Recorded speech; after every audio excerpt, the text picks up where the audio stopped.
Vamos a empezar a poner blanco sobre negro con esta cuestión, porque la verdad que la economía se ha convertido literalmente en la vedette del año. Esto es así, y yo creo que ni siquiera el propio gobierno nacional se lo esperaba.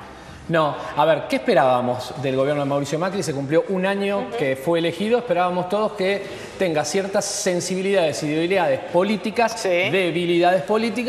y que tenga ciertas fortalezas económicas. Así es. Venía con el Dream Team, de alguna manera, si bien son algunos más. Bueno, lo cierto es que la economía argentina no reaccionó de la manera que... No arranca. Sí, no arrancó, que tiene mucho que ver, a ver, con la crisis que había oculta en la Argentina y con el gradualismo que también a veces tiene que ver, o por lo menos me parece a mí, es una especie de sangría lenta, pero que oculta la gravedad de un problema que vivía la Argentina. Bueno. Me parece que lo que intentamos esquivar, pero a veces la realidad tarde o temprano llega. Digo, esto no es para ser dramático, pero lo cierto es que la recesión ya es algo muy contundente. Iniciamos el segundo año prácticamente de la administración de Mauricio Macri. Y el segundo semestre nunca llegó. Los brotes verdes nunca llegaron. Nunca llegaron. Si llegaron en el mes de agosto y se licuaron en el mes de septiembre. Hoy se conoce incluso el déficit fiscal, se conoce la situación de la balanza comercial que cayó 114 millones de dólares. Es decir, que todo el cuadro económico es preocupante. Y el propio gobierno reconoció, por lo menos trasciende, que el propio Mauricio Macri está preocupado. Ahora, en esta cuestión de la preocupación, estaba pensando, aunque parezca un poco de radio pasillo, no deja de ser una cuestión de importancia, sobre todo a la hora de los nombres de quienes vamos a hablar. Hace horas nada más hubo un intercruzamiento de opiniones entre Roberto Lavagna y todo el equipo de Sergio Massa. Después llegó la presentación del propio proyecto de ganancias del masismo y demás, y el gobierno de Mauricio Macri. Ahora trascendió que hubo una reunión bastante anterior, en la que Roberto Lavagna dijo exactamente lo mismo que le dijo públicamente, pero en privado al presidente. Yo me peleé públicamente con Aldo Pignanelli. Porque yo le comenté algo que no se dijo, o me parece que se olvidan.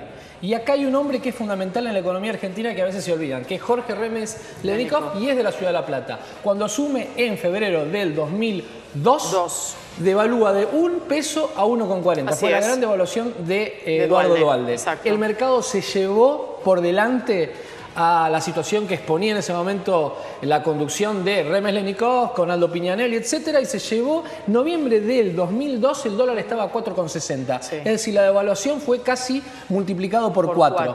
Es decir, yo les pido que recuerden simplemente que se generaron 25% más de pobres en la Argentina, pasamos del 25 al 53% de pobres, y que la devaluación fue atroz. Entonces, cuando se compara y se dice una cosa, hay que simplemente recordarles que ellos apoyaron, no digo nada de malo, porque después supimos las consecuencias, una devaluación enorme de la economía argentina, que esta vez no se hizo. Se llevó el dólar de 9,50, 10 a 14. Que además era el precio que tenía el dólar informal, digamos. El dólar al que la gente podía acceder valía eso, finalmente. ¿Qué hubiese pasado? Es contrafáctico. ¿Qué hubiese pasado si Mauricio Macri hubiese recibido el gobierno con un dólar a 26 pesos? Que es como lo recibió Néstor Kirchner, 2,60. ¿Qué hubiese pasado? Tenía una devaluación donde se licuó toda la deuda argentina. A veces cuando se dice esto, no alcanza la plata, entonces no alcanza la plata, ¿y cómo se hace? Se devalúa la moneda, entonces lo que decís vos debes 3, como multiplicás por más dólares tenés más pesos. Y después hay otras cuestiones, esto también tiene que ver con... Nos estamos yendo, pero... No, claro, otras cuestiones que algunos funcionarios están planteando un poco off the record y que tiene que ver con que en algunos casos puntuales y particulares que tienen que ver con deudas, incluso deudas viejas, arrastradas de otras gestiones y demás, el dinero estaría... Pero hay, a ver, ¿cómo explicarlo de manera gráfica? Como si fuera una cantidad de agua, pero con una cañería que no es lo suficientemente grande como para que toda esa cantidad de agua pueda fluir. ¿Por qué? Digamos, ¿cuál sería el contorno del caño? La legislación, las leyes. Es decir, vos no podés mandar toda esa agua porque algo va a explotar o algo va a pasar. Digo, algunos funcionarios off the record están contando que algunas situaciones puntuales de arrastre de deuda anterior tienen este estado de situación. Argentina está en el medio del cambio nuevamente de un paradigma. Vamos a ver si lo puede cambiar, porque también este caño que vos decís tiene que ver con el embudo, la fricción o el tormento que generan los impuestos en la Argentina. Este nivel de impuestos en la Argentina hace que nadie pueda vivir absolutamente. Incluso además hace que aquel que puede pagar trata de evitar pagar y se va a la economía en negro. Así que es muy simple, cuanto más aumente la presión impositiva a los sectores que pueden pagar, se van a tratar de saltar a la economía en negro. Y la economía en negro claramente no va a querer venir a la actividad blanca. Así que hay un cuello de botella en la economía. Y el impuesto a las ganancias, la situación del impuesto a las ganancias básicamente, o la ley de emergencias, son importantes, son determinantes. Es importante que se vayan a tratar, digo, que las extraordinarias se hayan definido en un país en el que estábamos acostumbrados a que el Congreso prácticamente no funcionara, o fueran todos a levantar la mano y todo fluyera y después iban de vacaciones. Eso es muy bueno. Eso es muy bueno. Y hay un reconocimiento político de Mauricio Macri de decir, bueno, convoco, escucho y me hago cargo de sacar una ley por lo menos con cierto consenso. Eso me parece que es bueno y es sano, porque además los señores políticos se tienen que poner los pantalones largos y entre todos resolver los problemas que tiene la Argentina. Sí, para eso están ahí, ¿no? Sí, además. Veremos si tiene, porque a ver, repasemos también, porque la historia es fantástica por eso, porque permite simplemente contrastar, comparar con lo que pasó. ¿Se acuerdan cuando asumió De la Rúa? Tuvimos a Machinea. Machinea cambió la famosa ley de la escala del impuesto a las ganancias. La aumentó. ¿Qué hizo? Tablita. Si había un brotecito verde, lo destruyó. Entonces, la verdad es que si Argentina se está endeudando y tanto, bueno, que se anime a hacer una profunda reforma tributaria que permita bajarle nivel a los que generan la actividad económica y que puedan volcar más recursos a la economía. Entonces crece la economía cuando crece genera más recursos y esos recursos tienen que pagar impuestos. Ahora, en el proyecto del masismo se hablaba precisamente de esto, ¿no? Digo, de aquella gente que quedaba fuera del pago del impuesto a las ganancias, se contrapesaba lo que no iba a estar recaudando el gobierno nacional por ese impuesto con una cantidad, no recuerdo cuántos miles de millones de pesos eran. A ver, son 20.000 millones de pesos que tendría el impacto el impuesto a las ganancias o la reforma que plantea el masismo, y los impuestos que se crearían compensarían unos 11.000 millones de pesos. Pero digamos, pero es dinero que vuelve también para el consumo. Claro, porque lo que te dice, está bien, no me da la cuenta igual, son 20.000 millones y yo te devuelvo 11 con otros impuestos. Pero los 9.000 millones que va a tener la economía va a generar reactivación y eso va a volver para la economía.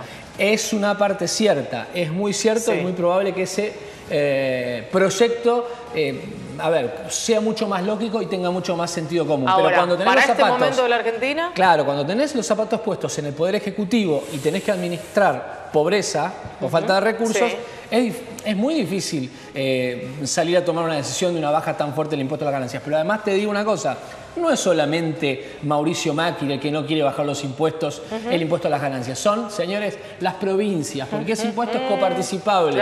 Entonces los gobernadores no quieren decir, bueno, baja Macri y después esos recursos yo no los voy a tener en las provincias. Así que no es solamente un capricho de Mauricio Macri decir. Por eso, repito, no es tan sencillo.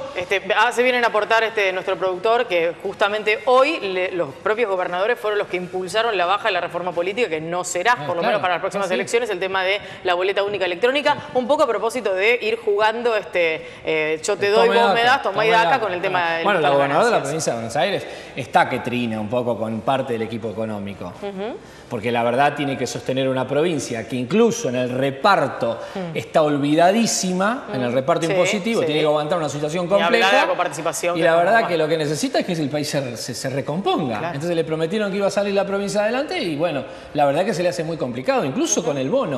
A ver, ¿cuánto le va a salir el bono? Si se da el bono estatal a todos los sectores de la economía estatal, a vos, que no trabajas en el Estado, al camarógrafo que no trabaja en el Estado, al otro, bueno, todos nosotros vamos a tener que poner 150 mangos de impuestos para pagarle a los que trabajan en el Estado, que está muy bien, el bono que cobran. Y seguramente ninguno de los que estamos acá vamos a cobrar bono. ¿Se entiende? Entonces nosotros estamos, digamos, financiando el bono para que otros cobren mientras nosotros no cobramos. Con lo cual digo, claro, no, y además la cuestión de la tensión social es la que empieza a generar. Está bien, siempre es verdad, y esto también hay que reconocerlo, que uno lo que busca en todo esto es que quienes tienen mayores posibilidades le den la posibilidad, para que el juego de palabras, a los que menos tienen. Ahora, eso no pasa. En general es la clase media la que termina solventando casi todo el resto. A ver, me voy a hacer muchos enemigos, pero 10.000 pesos sería el bono que se le da a algunos sectores carenciados. 10.000 pesos. A ver, repito, 10.000 pesos. ¿No es mucha plata? Yo sí entiendo, son sectores... Bueno, vamos a entrar en una discusión muy profunda, pero me parece que, no sé, me parece que las cosas son un poco injustas. Siguen siendo un poco injustas o bastante injustas.